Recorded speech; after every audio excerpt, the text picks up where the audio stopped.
Bienvenidos, este es un primer pantallazo a los microcontroladores. Primero, el profesor Tux nos aclarará qué son. Son circuitos integrados programables, es decir, que podemos indicarle cómo queremos que se comporte. En su interior, son como una computadora.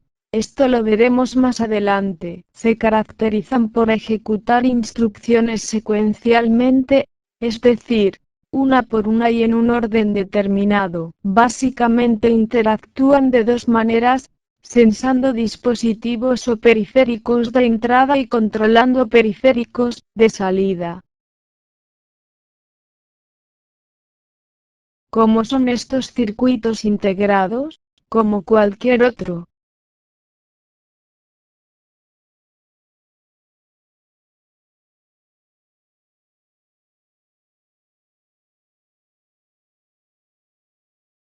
Los microcontroladores tienen la misión de automatizar, supervisar y controlar procesos que conforman el dispositivo microcontrolado, es decir, el producto final. Este puede ser muy diverso, desde un MP3 a un microondas o un auto a radiocontrol. Para entender cómo funciona un microcontrolador, tomaremos de ejemplo un Intel 8051, el cual tiene una arquitectura von Neumann. Cabe destacar que la mayoría de los micros actuales son de arquitectura Harvard, pero el principio de funcionamiento es el mismo. Como pueden observar, el diagrama es muy similar al de una PC convencional, y funciona casi de la misma manera. Nos detendremos a explicar cómo es la interacción entre los siguientes elementos: CPU, memoria de programa y memoria RAM. Pasemos a detallar los elementos que hay en pantalla. El PC, contador de programa o a veces llamado IP, puntero a instrucción, es el que tiene la dirección de memoria donde se encuentra la próxima instrucción a ejecutar. La unidad de control está compuesta de varias cosas,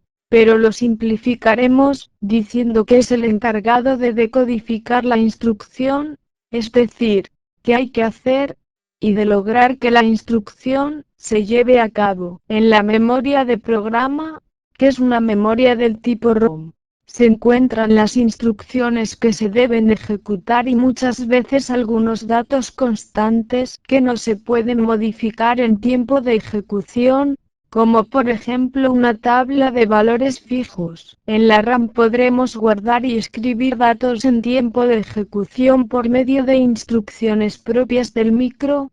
Recuerden que al cortar la alimentación del micro, esta memoria perderá todos los datos. La ALU, unidad lógica aritmética, se encarga de procesar operaciones como sumas y restas tanto como operaciones lógicas, es decir, con puertas lógicas. Por ejemplo, AND y OR. El acumulador es un registro que sirve para almacenar un dato que necesitaremos, ya sea para hacer una operación o almacenar un dato. En otras palabras, es un intermediario. La palabra de estado del programa o simplemente status es un registro que tiene varios indicadores o flags, banderas, que al ponerse en uno indicarán si, por ejemplo, una cuenta dio con carry o 0. Por último, pero no menos importante, está el oscilador. Este circuito irá generando una señal de reloj, es decir, que va alternando un pulso de 1 a 0 sucesivamente, dándole un ritmo o frecuencia de trabajo al micro. Notemos que lo que en la imagen anterior era una gran flecha gris, como podemos observar ahora en los módulos internos que conforman el CPU, ahora son 3 flechas. Estas representan el bus de direcciones, el bus de datos y el bus de control. El de direcciones pone la dirección del dato que necesitamos, el de datos es donde aparecerá el mismo y por último, el de control indicará si hay que leer o escribir y de dónde. Veamos un ejemplo. Supongamos la siguiente dirección de memoria en el PC, La misma se pondrá en el bus de direcciones. El bus de control mandará la orden de lectura de la memoria de programa y la instrucción será puesta en el bus de datos.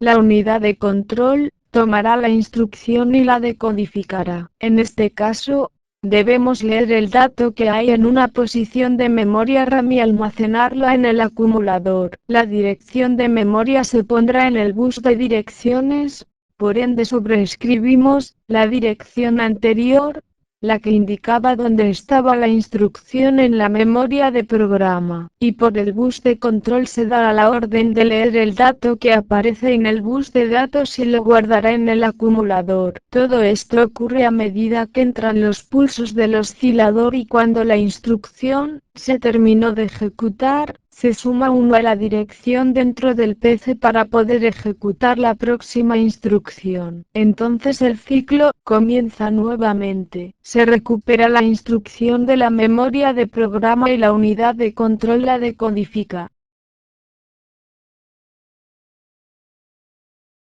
Ahora el micro debe sumar el valor anteriormente guardado en el acumulador con el dato que hay en una dirección de memoria de la RAM. Nuevamente se recupera el dato de la RAM, pero esta vez no se almacena en ningún lado. Se mantiene en el bus de datos y de allí lo leerá la ALU. La unidad de control enviará el comando a la ALU de que debe sumar los dos valores y por último, este resultado será almacenado en el mismo acumulador.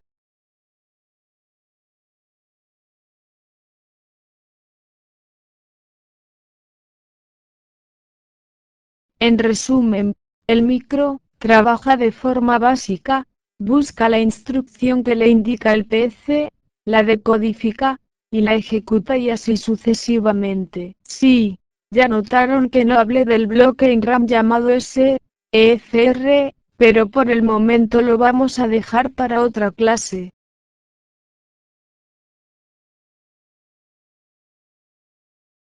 Como venimos de tiempo, sienten que su cabeza está a punto de estallar de tanta información. Hagamos una pausa, tomemos un café, o aguanten un cachito más y veamos lo que nos falta.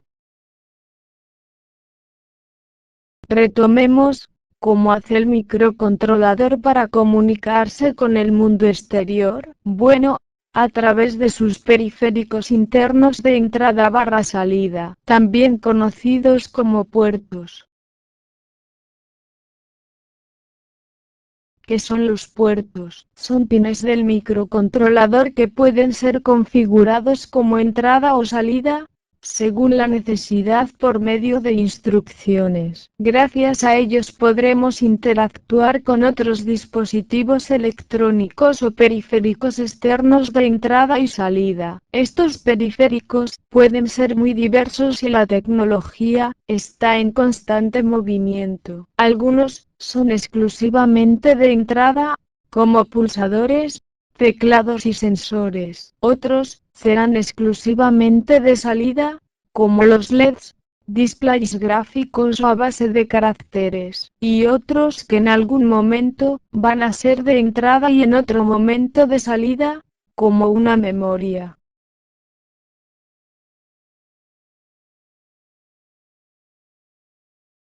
Hablemos de la lógica, como a que llamamos unos y ceros.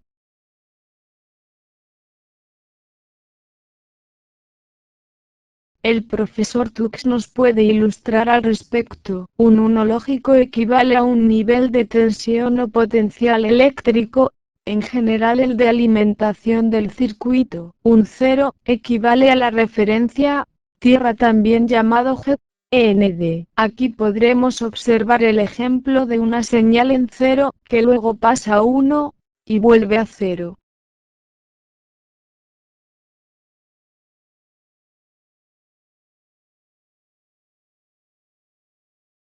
Existe el mito de que 1 es prendido y 0 es apagado, pero veamos cómo es la lógica de control, es decir, cómo manejar una salida. Tomemos de ejemplo un circuito integrado, cualquiera, y conectemos un LED con su ánodo V, CC a través de una resistencia para limitar la corriente necesaria para encenderlo y el cátodo al pin del integrado. Si ponemos un 1 en el pin del integrado, equivale a poner alimentación. Recordando nuestras clases de física sobre la electricidad, veremos que al no haber una diferencia de potencial, no hay corriente, por ende, el LED permanecerá apagado. Sin embargo, cuando ponemos un 0, aquí sí se genera una diferencia de potencial, por lo tanto, se genera una corriente que logra encender el LED. Por lo tanto, en este caso, 0 es prendido y 1 apagado.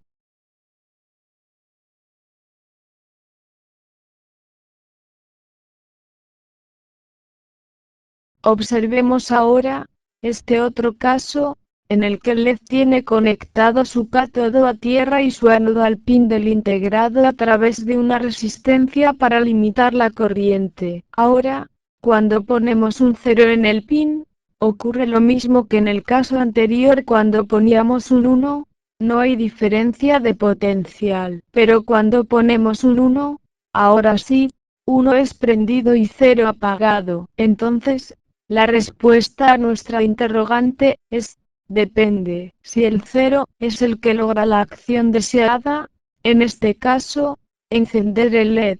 A esto se le llama lógica negativa. Pero si en caso contrario, es el 1 el que logra el efecto deseado, lo llamamos lógica positiva. Ahora, veamos cómo es la lógica de sensado, es decir, cómo interpretar una entrada.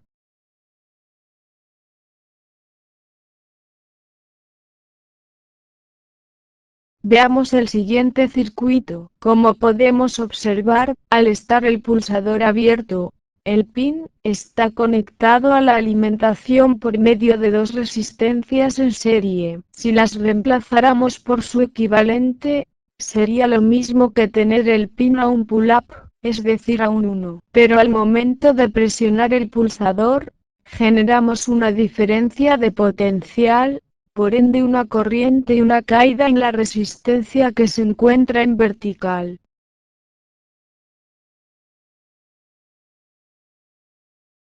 El pin del integrado por otra parte, queda conectado con la resistencia tierra, lo que comúnmente llamamos pull-down, es decir, una conexión a cero. Como en el pin, hay un cero cuando el pulsador está cerrado, podríamos decir que estamos utilizando lógica negativa.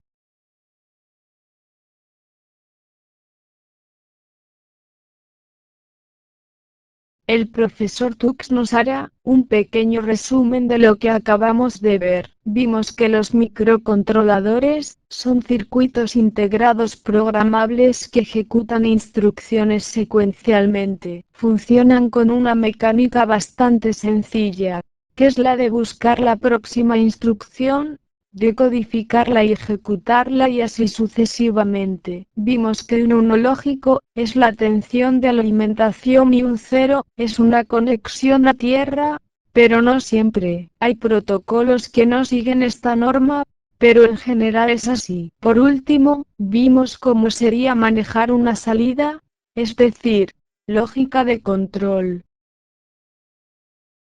Y también vimos cómo interpretar una entrada, es decir, lógica de sensado.